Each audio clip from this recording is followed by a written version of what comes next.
الصلاة خير من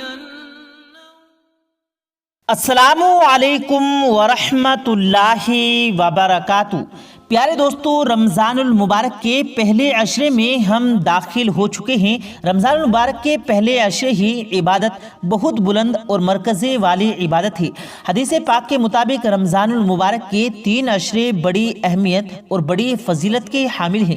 ہر ایک عشرہ اپنی اپنی قدر و منزلت رکھتا ہے۔ حضرت سلیمان فارسی رضی اللہ تعالیٰ عنہ روایت کرتے ہیں کہ نبی کریم صلی اللہ علیہ وسلم کی ارشاد مبارک ہے کہ رمضان المبارک کا پہلا عشرہ رحمت، دوسرا عشرہ مغفرت اور تیسرا عشرہ جہنم سے آزادی کا ہے۔ رمضان المبارک کے پہلے عشرے میں کی جانے والی عبادات، اس عشرے میں جو بھی وظائف کیے جاتے ہیں وہ بڑے ہی پر اثر اور بڑے ہی آزمودہ وظائف ہوتے ہیں۔ لہذا پیارے دوستو، یہ دن بڑی اہمیت اور فضیلت کے حامل ہیں۔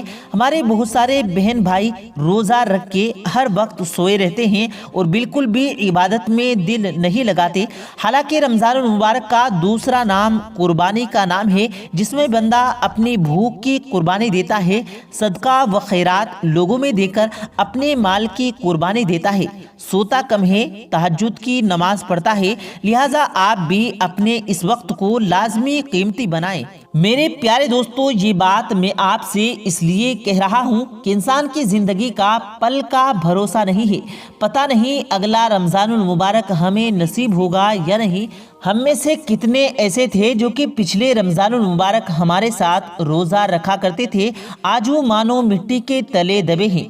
پیارے ناظرین، آج میں آپ کو رمضان المبارک کے پہلے عشرے کے حوالے سے 3 دن کا سورہ فاتحہ شریف کا بڑا ہی آسان اور بزرگان دین کا بتایا ہوا آسان سا وظیفہ بتاؤں گا۔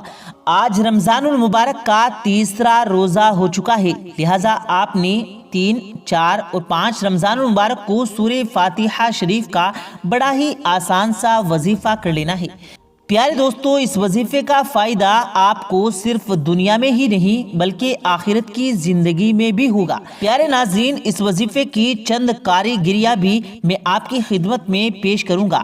ویسے تو اس وظیفے کے ساتھ ساتھ بہت سارے واقعات جڑے ہیں، لیکن میں چند واقعات آپ کی خدمت میں پیش کرنا چاہتا ہوں، یہ صرف اس لیے تاکہ آپ کا ایمان تازہ ہو سکے اور آپ کا اس وظیفے پر پورا کامل و ایمان اور یقین ہو جائے۔ پیارے ناظرین، سب سے پہلے تو میں آپ کو بتاتا چلوں کہ رمضان المبارک میں آپ نے سب سے پہلا کام یہ کرنا ہے کہ آپ نے کثرت کے ساتھ اللہ پاک کو راضی کرنے کی کوشش کرنی ہے۔ پیارے دوستو، آپ نے ظہر کی نماز سے لے کر عصر تک، یعنی ظہر سے عصر کے درمیان جو وقت ہوتا ہے، اس وقت میں آپ نے سورہ فاتحہ کی آیت نمبر 5 ایاک نعبد و ایاک نستعین، اس کا ترجمہ ہے اے اللہ، ہم تیری ہی عبادت کرتے ہیں اور تجھ ہی سے مدد مانگتے ہیں۔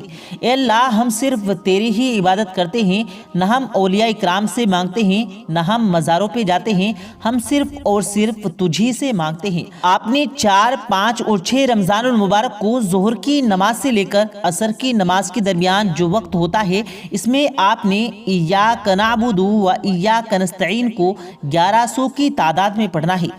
اب یہاں بزرگان دین فرماتے ہیں کہ آپ نے 1100 کا حصہ 3 دنوں میں ختم کرنا ہے، یعنی آپ یہ ترتیب بنا لیں کہ آپ نے پہلے دن 400 مرتبہ ظہر اور عصر کے درمیان جو وقت ہوتا ہے، اس میں آپ نے ایاک نعبد و ایاک نستعین کو 400 مرتبہ پڑھ لیا۔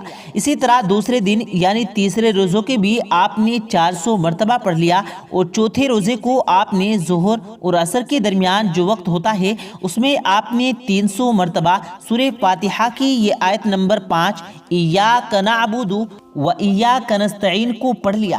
یعنی آپ نے 4، 5 اور 6 رمضان المبارک کو 1100 کا حصہ پار کرنا ہے۔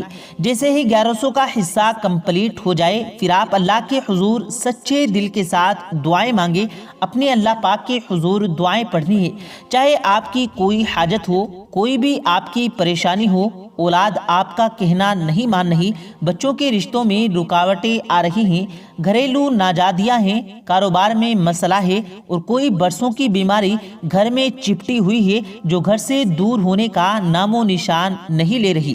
الغرض آپ کی کوئی بھی حاجت، کوئی بھی دعا ہے، وہ آپ نے اللہ کریم سے یہ وظیفہ مکمل ہونے کے بعد مانگنی ہے۔ پیارے ناظرین، اللہ پاک آپ کی حاجت، آپ کی پریشانی کو کس طرح دور کریں گے کہ آپ کو وہم گمان بھی نہیں ہوگا، آیا کہ یہ میری پریشانی، یہ میری تنگ دستیاں دور ہو رہی ہیں۔ پیارے دوستو، اب اس وظیفے کی کچھ کارگریاں بھی سن لیں۔ کافی عرصہ پہلے سے ایک دوست تھا، میں نے یہی وظیفہ اسے جو میں نے آپ کو آج بتایا، یہ وظیفہ میں نے اس کو بتایا کیونکہ وہ بڑا ہی پریشان حال، نوکری کی تنگ دستی، والدین سے ہر وقت لڑائی جھگڑے، بیوی سے ہر وقت دوری، وہ بالکل ڈپریشن میں جا چکا تھا۔ اس لیے شادی کو بھی کافی عرصہ ہو چکا تھا اور اس کے یہاں کوئی بھی اولاد نہیں تھی، اور یقین جانے یہ بات میں بالکل درست کر رہا ہوں کہ جیسے ہی اس نے 3 دن یہ وظیفہ کیا، اللہ رب العزت نے اس کے یہاں بیٹے کی خوشخبری سنائی اور دیکھتے ہی دیکھتے اس کے گھر کے مالی حالات بھی درست ہونے لگے۔ اور پیارے ناظرین، اب ہم اس وظیفے پر اس طریقہ کار سے یقین کرتے ہیں جیسے صحابہ کرام نبی کریم صلی اللہ علیہ وسلم کی ہر بات پر یقین کرتے تھے۔ اور یاد رہے، جن کا یقین پختہ ہوتا ہے ان کا رنگ ہی نرالا ہوتا ہے۔ حضرت علی رضی اللہ تعالیٰ عنہ ارشاد فرماتے ہیں کہ حضرت سیدنا فاطمہ رضی اللہ تعالیٰ عنہ نے کبھی بھی مجھ سے کوئی فرمائش نہیں کی۔ ایک دن وہ بیماری کی حالت میں تھی، میں ان کے قریب بیٹھا تھا، میں نے کہا، فاطمہ، تم نے مجھ سے کبھی زندگی میں کچھ نہیں مانگا، آج میرا دل کر رہا ہے کہ تو کوئی فرمائش کر۔ حضرت فاطمہ رضی اللہ تعالیٰ عنہ نے فرمایا کہ میرا دل چاہ رہا ہے کہ میں ایک انار کھاؤں۔ حضرت علی رضی اللہ تعالیٰ عنہ فرمانے لگے کہ میں گیا، ایک انار خریدا بازار سے 1 دینار کا۔ فرماتے ہیں کہ جب میں انار لے کر پلٹا تو ایک بوڑھا شخص پیچھے کھڑا تھا جو لنگڑا، نہایت ہی کمزور، اپنے لڑکھڑاتے ہاتھوں سے اس نے کہا، اے علی، میں بہت بھوکا ہوں۔ حضرت علی رضی اللہ تعالیٰ عنہ نے فوراً وہ انار اس بوڑھے شخص کو دے دیا۔ بوجھل قدموں سے جب گھر میں داخل ہوئے تو پاک نبی کی پاک بیٹی نے اترا ہوا چہرہ دیکھ کر کہنے لگی کہ اے علی، تم اللہ کی راہ میں انار خرچ کر کے آ گئے ہو۔ اے علی، تم مجھ سے بے وفائی کر ہی نہیں سکتے، تم ضرور اللہ کی راہ میں انار خرچ کر کے آئے ہوں گے۔ آج مجھے بہت سکون ملا ہے اور یہ سکون مجھے انار کھا کر کبھی نہیں ملتا۔ فوراً دروازے پر حضرت سلمان فارسی نے دروازے پر دستک دی، دروازے پر آئے اور کہنے لگے کہ اللہ کے رسول صلی اللہ علیہ وسلم نے آپ دونوں میاں بیوی کے لیے 9 انار بھیجے ہیں۔ اس پر حضرت علی رضی اللہ تعالیٰ عنہ فرمانے لگے کہ یہ انار ہمارے نہیں ہو سکتے، یہ کسی پڑوسی کے انار ہوں گے، کیونکہ میں نے نبی کریم صلی اللہ علیہ وسلم سے سن رکھا ہے کہ جو کوئی شخص اللہ کی راہ میں 1 خرچ کرتا ہے تو بدلے میں اسے 10 واپس ملتے ہیں، لہٰذا 9 انار میرے نہیں ہو سکتے، اگر اللہ مجھے دینے تھے تو 10 انار دیتا۔ تو سلمان فارسی نے دوبارہ جیب میں ہاتھ ڈالا اور ایک اور انار نکالا اور کہنے لگے، اے علی، میں تو تیرا امتحان لے رہا تھا۔